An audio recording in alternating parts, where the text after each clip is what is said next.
প্রিয় দর্শক, আসসালামু আলাইকুম। আশা করি আপনারা ভালো আছেন। আপনারা কি জানেন গরুর প্রধান শত্রুর নাম কি? তাহলে ভিডিওটা আপনাদের জন্য। গরুর প্রধান শত্রু যদি আপনারা আজকে নামটা জানেন, তাহলে আপনারা আশ্চর্য হবেন যে গরুর প্রধান শত্রু যদি আপনার খামারে আক্রমণ করে থাকে, তাহলে আপনার খামারে গবাদি পশুর গ্রোথ আসবে না। এটা না আসার কারণ যে গরুর প্রধান শত্রু আছে। আর শত্রুটার নাম কি? সেটা হচ্ছে কৃমি। কোনো গরু বাছুর কৃমিতে আক্রমণ করে, তাহলে দেখবেন আপনার খামারে পুষ্টিমান দানাদার খাদ্য, পর্যাপ্ত পরিমাণ কাঁচা ঘাস এবং শুকনা খড় অ্যাড করে যদি খাওয়ান, তারপরেও আপনার গরুর স্বাস্থ্যর উন্নতি হবে না।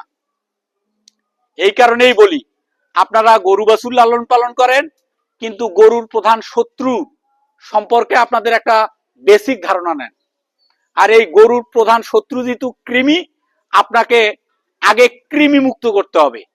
আর এই কৃমি মুক্ত গুলো যদি আপনারা সঠিক নিয়মে করেন, ইনশাল্লাহ খামার করে আপনাদের আর পিছনের দিকে তাকানো লাগবে না।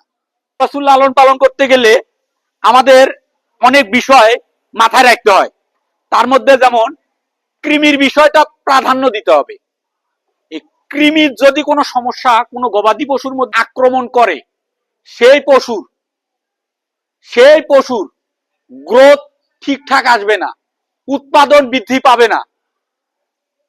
এই কারণেই আমার প্রত্যেকটা ভিডিও আপনাদের সামনে একটা আমার মেসেজ হিসেবে আমি দিই, যে মেসেজটা দেওয়ার চেষ্টা করি, আপনারা গরু বাছুর লালন পালন করেন, কিন্তু গরু বাছুরের নিয়মিত যে কৃমি ডোজ করা লাগে, এই বিষয়টা আপনাদের কন্টিনিউ করতে হবে।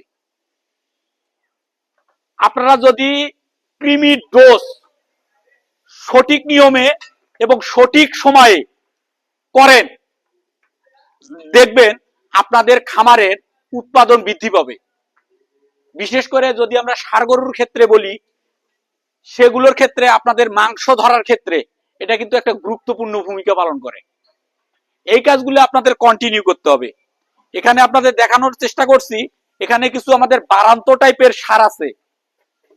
এই বারান্ত টাইপের সারগুলোকে আমরা নিয়মিত পর্যবেক্ষণের মাধ্যমে কৃমির ডোজ কমপ্লিট করি, এবং করানোর ফলে আমরা যে সুবিধাটা পাইছি, গরুর গ্রোথ এবং উৎপাদন এবং খাদ্যর যে এফসিআর নামের একটা শব্দ আছে, এটা ঠিক থাকে। ঠিক আছে, ইনশাল্লাহ ভালো থাকবেন। ওকে, আল্লাহ হাফেজ।